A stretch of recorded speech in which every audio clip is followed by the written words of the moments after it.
housing sector may be in a recession, and the Treasury Secretary has basically warned that that is caused by the elevated interest rates, as you can see right here.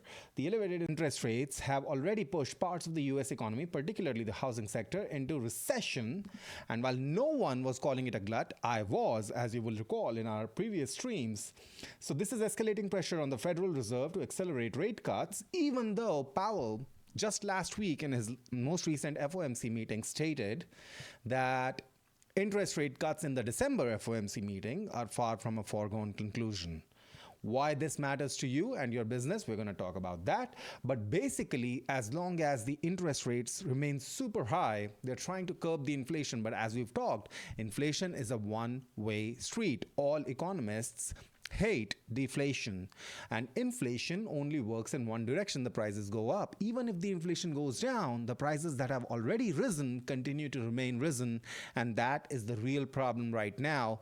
So rate cuts alone are not going to make it, as I've been pointing out over the last few weeks.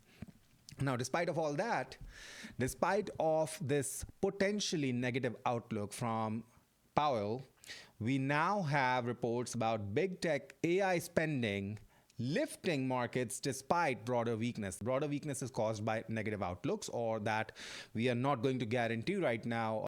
Here's my prediction, and I say that with a huge grain of salt, huge bottle of salt, because nobody knows the future, right? Nobody has a crystal ball. I say that NVIDIA or other AI players are going to continue to skyrocket over the next few years at least.